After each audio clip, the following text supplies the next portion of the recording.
Well, it's a great place to live, and therefore it's a great place to write. Most of my writing does not involve Montana. Occasionally I've written about Montana or the Northern Rocky Mountains, probably more than occasionally, but much of my writing involves getting on a plane and going to Africa or somewhere else, either researching a book or for National Geographic. I spend a lot of time in the tropics. I spend a lot of time walking through jungles with biologists, and I love Montana. I love Bozeman as a place to come home to, where it's cold and lonely and the air is dry and the mountains are steep, and in the winter they're white.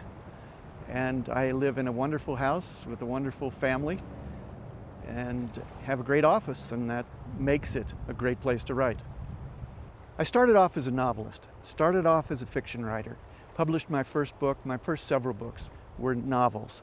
And then I drifted into nonfiction writing because I discovered that I was more interested in it and probably better suited for it. Now, all of my work is nonfiction, either for magazines or in books, and most of my work is about the life sciences. It's about science generally, but in particular, ecology, evolutionary biology, in some cases molecular biology, conservation, a certain amount purely on the outdoors, on history, and on travel. So I'm a nonfiction writer for both magazines and books who tangles those various different elements together. Essentially, I taught myself biology in the course of doing the job. I read a ton of journal papers, I talked to a lot of scientists. I got more and more interested in evolutionary biology, I got interested in Darwin, I got interested in the history of biology, and that became my journalistic beat. And eventually, from doing magazine work on natural history and a little bit of biology, I started doing books, ambitious books for the general public about complicated subjects in biology. To some extent, the topics pick me.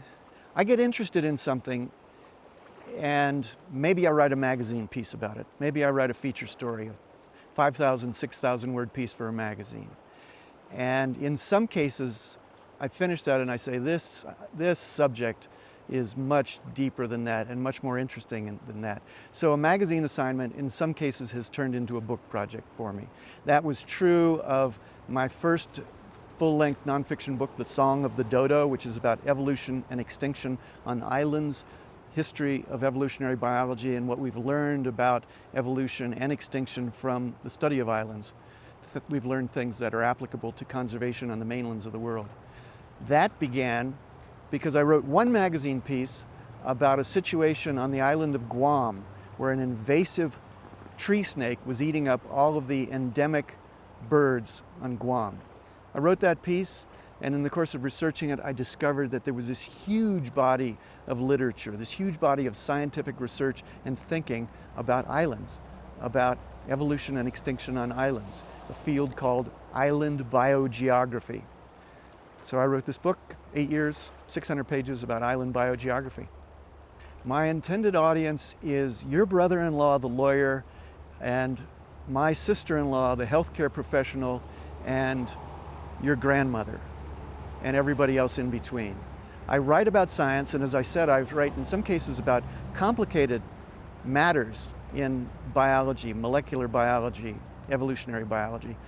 But my job, my self-appointed job, is to go into those deep weeds and to figure out what's going on, what's important, how things work, how the ideas fit together, and then come back out and explain that to regular people, to the general reader.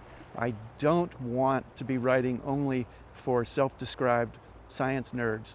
I want to be writing for everybody. I want to be able to say to them, look, if I understand this, you can understand it. So trust me, let's go. Let's go into the idea of the tree of life and a field called molecular phylogenetics. Or let's go into a field called zoonotic diseases and learn about the ecology of the Ebola virus. I want to take those stories and that information to a broad general audience.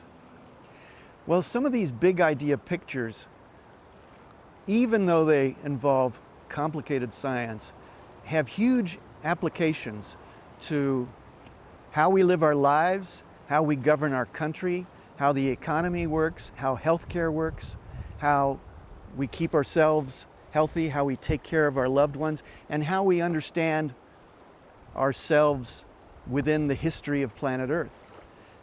So some of that that I've just mentioned is kind of practical, pragmatic, healthcare and the economy and those sorts of things, and conservation of biological diversity. Some of them are a matter of pure intellectual curiosity, but I think it's important for people to have some sense of why we exist as a species, how long we've been here, where we've come from, how we interact with other species.